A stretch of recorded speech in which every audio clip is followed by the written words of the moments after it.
नवरात्रि की पहली रात, जिसे मां शैलपुत्री की पूजा के लिए समर्पित किया जाता है, का विशेष रूप से सांस्कृतिक, पौराणिक और आध्यात्मिक महत्व है। यह दिन देवी शक्ति के प्रथम रूप की आराधना के साथ नवरात्रि का शुभारंभ करता है। शैलपुत्री हिमालय की पुत्री देवी पार्वती का ही स्वरूप है। उनके पूजा के साथ न केवल भौतिक जीवन में सुख शांति का आह्वान होता है, बल्कि साधक के आध्यात्मिक जीवन का भी मार्ग प्रशस्त होता है। 1. मां शैलपुत्री का रूप। मां शैलपुत्री को शांति, शक्ति और शुद्धता की देवी माना जाता है। उनका नाम शैल यानी पर्वत और पुत्री यानी पुत्री से लिया गया है, क्योंकि वे हिमालय के राजा की पुत्री हैं। वाहन, वे नंदी बैल की सवारी करती हैं, जो उनके साहस और साधारण जीवन का प्रतीक है। अस्त्र, उनके दाहिने हाथ में त्रिशूल होता है, जो शक्ति का प्रतीक है, और बाएं हाथ में कमल का पुष्प है, जो शुद्धता और सौंदर्य का प्रतीक है। मस्तक पर चंद्रमा, उनके मस्तक पर अर्धचंद्र होता है, जो शीतलता और मानसिक स्थिरता का प्रतीक है। रंग, पहले दिन के लिए सफेद रंग महत्वपूर्ण होता है, जो शुद्धता और पवित्रता को दर्शाता है। इस दिन सफेद वस्त्र पहनना शुभ माना जाता है। 2. शैलपुत्री की पूजा का पौराणिक संदर्भ। पौराणिक कथाओं के अनुसार मां शैलपुत्री का जन्म उस समय हुआ जब देवी सती ने अपने पिता राजा दक्ष के अपमान के कारण यज्ञ में आत्मदाह किया। इसके बाद उन्होंने हिमालय के घर पुनर्जन्म लिया और शैलपुत्री कहलाईं। इस रूप में वे भगवान शिव की पत्नी पार्वती बनी। ये कथा न केवल त्याग और बलिदान का प्रतीक है, बल्कि इस बात की ओर भी संकेत करती है कि दिव्य प्रेम और शक्ति हर बाधा को पार कर सकते हैं। 3. पूजा की विधि। कलश स्थापना। नवरात्रि के पहले दिन कलश स्थापना की जाती है। इसे देवी के आह्वान और शुभ शुरुआत के प्रतीक के रूप में माना जाता है।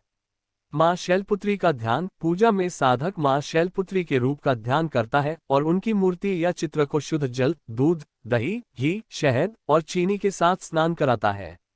इसके बाद उन्हें फूल, अक्षत, चावल, धूप और दीप अर्पित किए जाते हैं। मंत्र जाप। मां शैलपुत्री का ध्यान करते समय उनके बीज मंत्र ओम देवी शैलपुत्र्यै नमः का जाप किया जाता है। इसे कम से कम 108 बार जाप करना शुभ माना जाता है।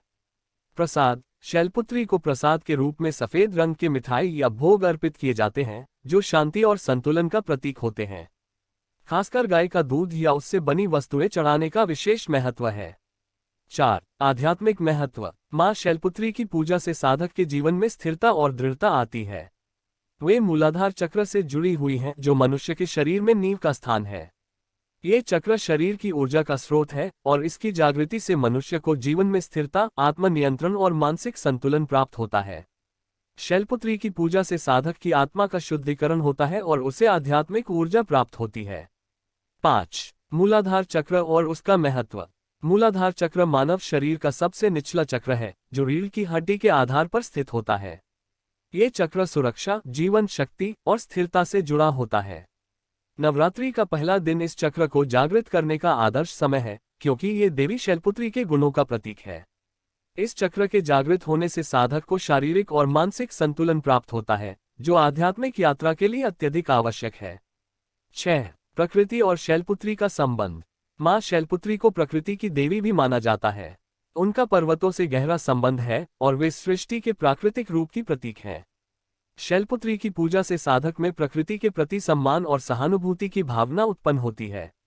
वे इस धरती के सभी जीव जंतुओं और पेड़ पौधों का प्रतिनिधित्व करती हैं और उनकी पूजा करने से साधक को पर्यावरण के प्रति अपनी जिम्मेदारी का बोध होता है। 7. पहली रात का संदेश। मां शैलपुत्री की उपासना जीवन में आत्मसंयम, धैर्य और आंतरिक शक्ति का संचार करती है। उनकी पूजा से साधक को ये सीखने को मिलता है कि हर बाधा को पार करने के लिए दृढ़ता और साहस आवश्यक है। शैलपुत्री हमें सिखाती है कि हमें जीवन में कभी हार नहीं माननी चाहिए, चाहे कितनी भी कठिनाई आए। 8. भक्ति और साधना। नवरात्रि का ये दिन विशेष रूप से भक्ति और साधना का समय होता है। मां शैलपुत्री की कृपा से साधक को जीवन में सुख, समृद्धि और शांति प्राप्त होती है। उनकी आराधना से व्यक्ति में आत्मविश्वास और सकारात्मकता का संचार होता है। इस प्रकार नवरात्रि की पहली रात मां शैलपुत्री की कृपा प्राप्त करने के लिए अत्यधिक महत्वपूर्ण है। उनकी पूजा न केवल शारीरिक बल्कि मानसिक और आध्यात्मिक रूप से भी साधक को मजबूत बनाती है और ये देवी दुर्गा के अन्य स्वरूपों की पूजा के लिए आधार तैयार करती है।